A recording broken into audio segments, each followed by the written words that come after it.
কাকে মেরে তোমার এত লাভ? হ্যাঁ, যে একেবারে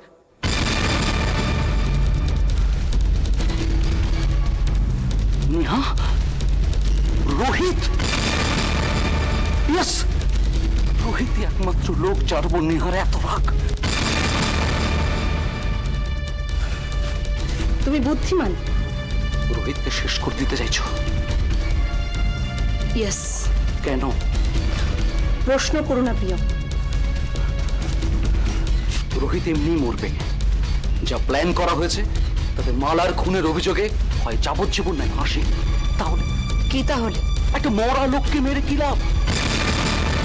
নেহা, তুমি এমন কিচ্ছু করবে না যাতে তোমার নিজের ক্ষতি হয়। আমার ক্ষতি? এসো না নেহা, এসব লোকেদের তুমি ফোন করবে না।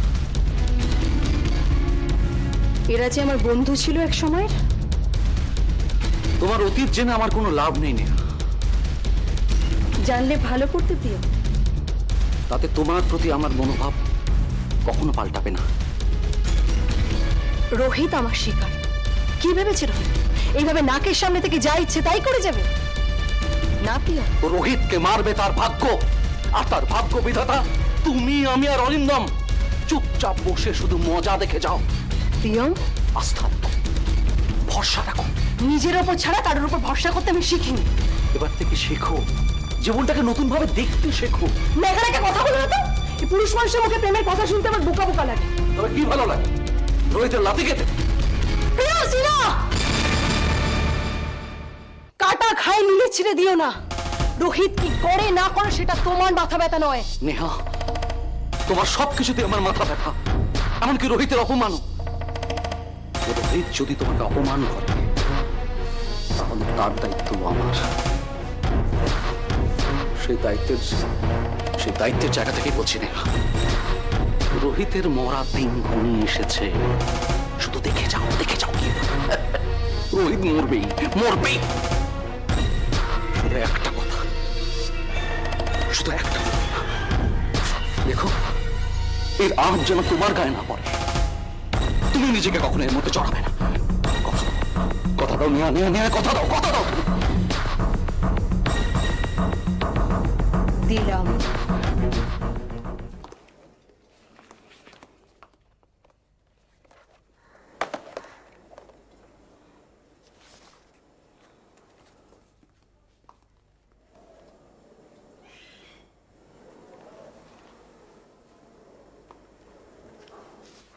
কিছু বলবেন? হ্যাঁ, মানে কি হয়েছে? জানি আপনার হাজারো সমস্যা। সমস্যা আপনারও কিছু কম নয়। অরিন্দম সেন কি বলছে? নতুন পুতুল মালবিকাকে নিয়ে ব্যস্ত। আমি কিন্তু আপনাকে সেটা বলতে আসিনি স্যার। কথাটা সোনালীকে নিয়ে। সোনা? আপনি বিমানের কথা নিশ্চয়ই জানেন। হ্যাঁ, সোনার আইনত স্বামী। ওদের এখনো ডিভোর্স হয়নি। জানি। বিমান সোনার সাথে আবার নতুন ভাবে সংসার শুরু করতে চায়। সে কি? আর অভিষেক? স্যার, আপনি সোনালীর সাথে একটু কথা বলুন। সোনালী ভালো নেই, একদম ভালো নেই। কিন্তু সোনা তো আমাকে সব কিছু জানায়নি। বিমান ওর সঙ্গে যোগাযোগ করছে, আমি তো কিছুই জানি না। রোহিত, আরে এসো এসো এসো আদিত্য। কথা আছে।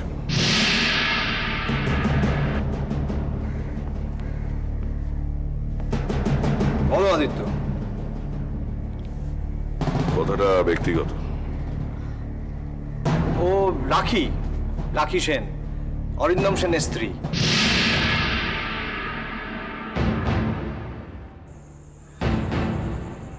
এখানে চাকরি করেন।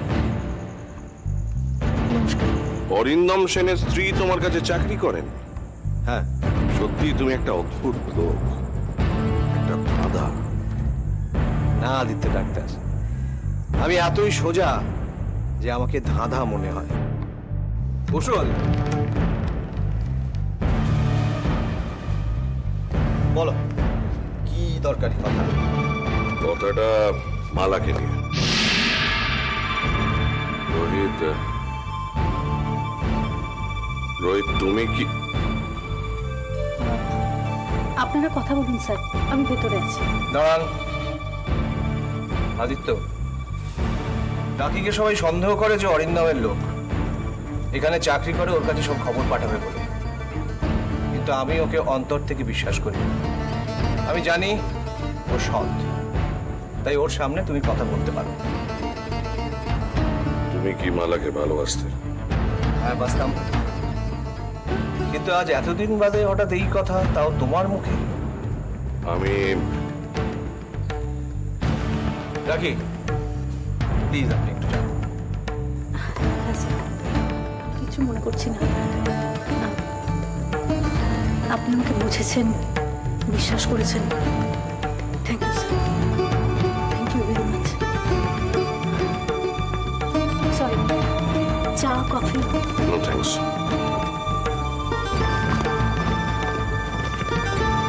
বলো। আমি আর তুমি একই কেসে ফেঁসে গেছি। আজ পুলিশ তোমাকে সন্দেহ করছে, এক রাত লকআপেও আমাকে কাটাতে হয়েছে। আর আমাকে সন্দেহ করছে কেন আমি ডেথ সার্টিফিকেটে কজ অফ ডেথ লিখছি। তা দিয়ে দিচ্ছ নাই বা কেন? দিয়ে দাও, অরিন্দম সেনের মুখের উপর ছুঁড়ে ফেলে দাও, যাতে তোমায় কিছু বলতে না পারে। তুমি হঠাৎ বিদেশে চলে গেছিলে কেন? কনফারেন্স ছিল। মিথ্যে একটা মামলায় আমরা দুজনেই ফেঁসে যাচ্ছি আদিত্য। ডেথ সার্টিফিকেটটা আমি চেপে রেখেছি। ইয়েস, ওটা আমি দেব না। এটা তোমার মিথ্যে জেদ আদিত্য। অরিন্দম সেনকে রিপোর্ট দিতে তুমি বাধ্য। যে চলে গেছে সে তো চলেই গেছে, সে তো আর ফিরে আসবে না। এতে ডাগাডাগি করে লাভটা কি বলো? মালা ছবি অফিসে টাঙিয়ে রেখেছো কেন? কেন মানে? সবাই যাতে দেখে। সবাই বলে রোহিত মালাকে ভীষণ ভালোবাসে, কিন্তু রোহিত রেখে যতটুকু চিনি, সে তো ভালোবাসা জাহির করার মানুষ নয়। সে পুজো তো সে হৃদয় দিয়ে করে। ঠিক বলেছ, তোমার কোনো কথাই আমি অস্বীকার করছি না। তবে ছবিটা এত জীবন্ত, মনে হয় মালা যেন আমার সঙ্গে কথা বলছে। দেখো, ভালো করে দেখো। রোহিত, ভালোবাসা প্রচার করার কখন দরকার পড়ে জানো? যখন তাতে খাদ থাকে, ভেজাল ঢোকে। মানে কি বলতে চাইছো তুমি? মালাকে ভালোবেসেছিলে তুমি, তাতে কোনো সন্দেহ নেই। কিন্তু শেষ সময় অবধি সেই ভালোবাসাটা ছিল তো রোহিত। তোমার কথার মানেটা কিন্তু সাংঘাতিক হয়ে দাঁড়াচ্ছে। কি বলতে এসেছো ভনিতা না করে স্ট্রেট বলো। মালার মৃত্যুর পেছনে তোমার কোনো হাত নেই তো রোহিত? কে? উত্তর দাও। আদিত্য, চেঁচিও না, আমি ভদ্রভাবে প্রশ্নটা করেছি। কিন্তু কি প্রশ্ন তুমি করেছো? আদিত্য, মালাকে তোমার হাতে তুলে দিয়ে আমি এতটাই নিশ্চিন্ত ছিলাম যে মালার মুখ পর্যন্ত আমি দেখিনি। তুমি বলেছিলে আমি সহ্য করতে পারবো না, তাই তাই শেষ দিকে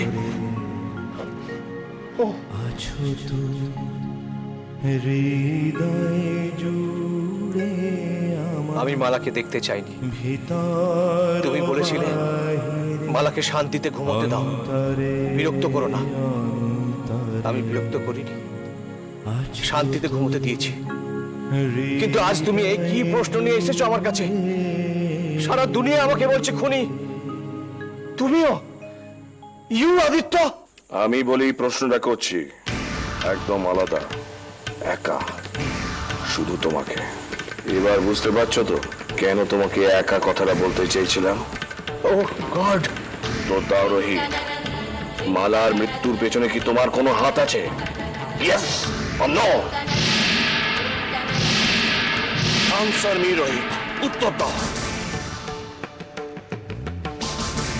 উত্তর দেবো বন্ধু। আমার ভালোবাসাকে আমি খুন করেছি, পুলিশ আমায় জিজ্ঞেস করছে, তুমিও বলছো? রোহিত, আমি আমি সত্যিটা জানতে চাইছি। এতদিন পর কেন আদিত্য? এতদিন পর তোমার এই কথাটা কেন মনে হলো বলো? অরিন্দম সেন কিছু বলেছে? স্কাউন্ডারটার কথা শুনে আমি তোমার কাছে এসেছি? এতটা নীচ আমি নই। তাহলে আজ বন্ধুর আঙুল রোহিতের দিকে কেন উঠছে? কেন? আমাকে সাহায্য করো রোহিত, সত্যিটা জানতে দাও, বাধা দিও না, মিথ্যে জাল দিয়ে সত্যিটাকে ঢেকে দিও না। কিভাবে বলবো আদিত্য? কিভাবে বললে বুঝবে? মালাকে আমি বিয়ে করতে পারিনি, কিন্তু আমার স্ত্রী ছিল। তোমরা শারীরিকভাবে কাছে এসেছিলে? Rohit, speak out. তুমি তো সবই জানো, তাহলে কেন নতুন করে কবর খুঁড়ছো? দরকার আছে তাই বলো রোহিত। কি মালার সঙ্গে তোমার দৈহিক সম্পর্ক হয়েছিল? একবারই, দুর্ঘটনার রাতে। ভেতরটা জ্বলে যায় আদিত্য, কিন্তু আমি কিচ্ছু বুঝতে পারছি না। হঠাৎ আমার বন্ধুর কেন মনে হলো যে আমি মালাকে মেরেছি? তুমি ছাড়া মালার জীবনে আর কোনো পুরুষ ছিল না, অ্যাটলিস্ট আমি যতদূর জানি ছিল না। কেন? মালা তো তেমন মেয়ে নয়। প্লিজ আদিত্য, আমাকে আর ধন্দের মধ্যে রেখো না, বলো কি হয়েছে? হতে তো পারে মালা লুকিয়ে লুকিয়ে পুরুষ সঙ্গ করতো না, যে একজনকে নাচাতে পারে সে যে আরো 2-3 জন পুরুষের মন নিয়ে খেলতো না, তার কি প্রমাণ আছে? মালা আমাকে না চাইনি, ভালোবেসেছিল। অরিন্দম ছাড়া ওর জীবনে কোনো পুরুষ ছিল না, অন্তত আমি আসার আগে তাই ছিল। ভালোবাসা অন্ধ রোহিত, সে সত্যিটা দেখতে চায় না, তুমিও দেখতে চাইছো না। কেন কেন কেন? যেটা সত্যি নয় সেটা তুমি আমাকে দিয়ে বলাতে চাইছো? মালাকে আমি শুদ্ধ মনে শুদ্ধ দেহে ভালোবেসেছি, কেন তোমার মনে এসব উদ্ভট প্রশ্ন ঘুরপাক খাচ্ছে? ওয়াই?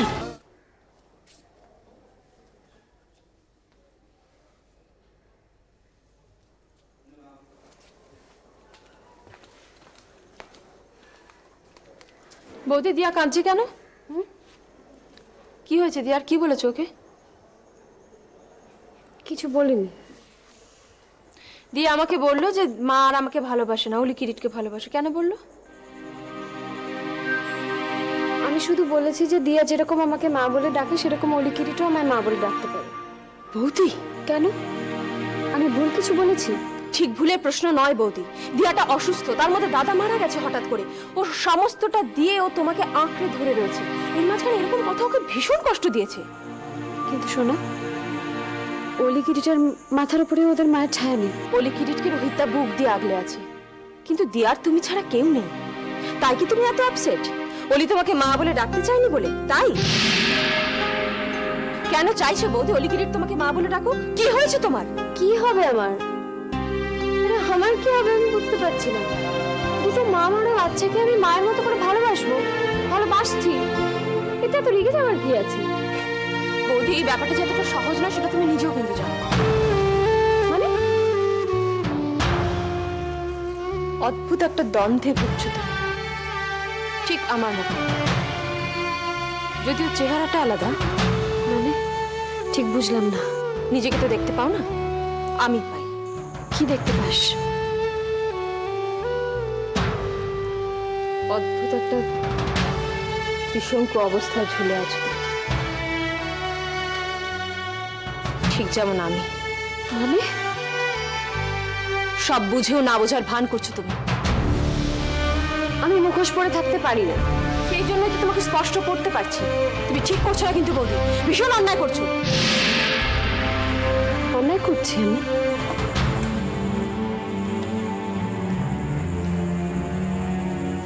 অলি কিরিটকে কেন খুশি করতে চাইছো তুমি? কাকে খুশি করতে চাইছো তুমি? অলি কিরিটকে এভাবে খুশি করা যাবে না বৌদি, এভাবে ওদের মনও পাওয়া যাবে না। আর রোহিত রেকেও এভাবে খুশি করা যাবে না।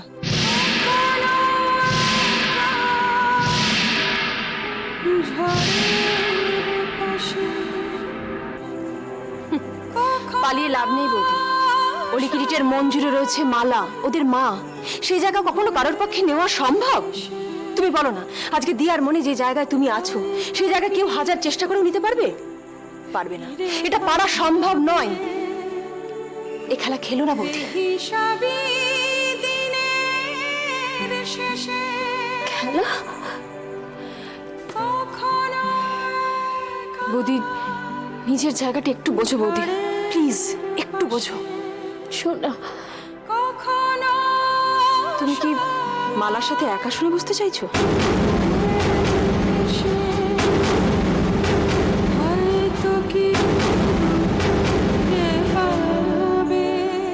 বৌদি না বৌদি, প্রমাণ করার এই সর্বনাশা খেলায় মেতো না। এতে না তুমি সুখী হবে, না অলি কিরিট, না রোহিত রে। আর সব থেকে কষ্ট পাচ্ছে যে সে হচ্ছে ওই ছোট্ট বাচ্চাটা দিয়া। চুপ কর, শোন না, চুপ কর। তোমাকে দুঃখ দিতে চাইনি বৌদি, কিন্তু এটাই সত্যি। প্লিজ একটু বোঝো, তুমি একটু বুঝে চলো। এভাবে অন্ধের মতন আবেগের বশে চলো না।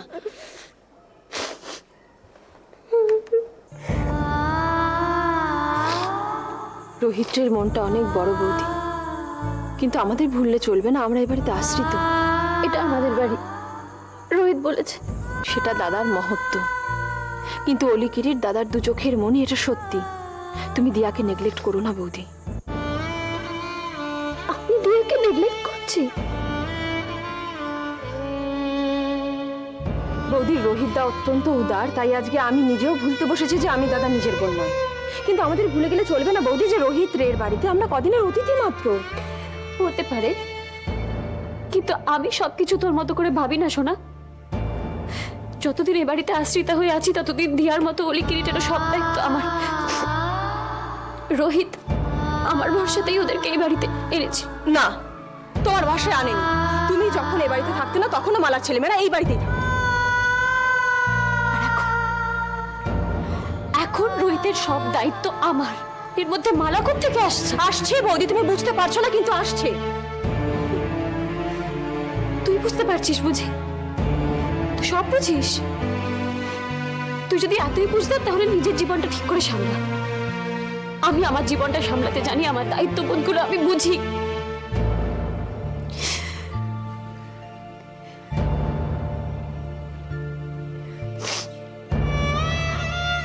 আমি রান্নাঘরে যাচ্ছি, 5 মিনিটে খাবার দিচ্ছি, খেতে চলে আয়।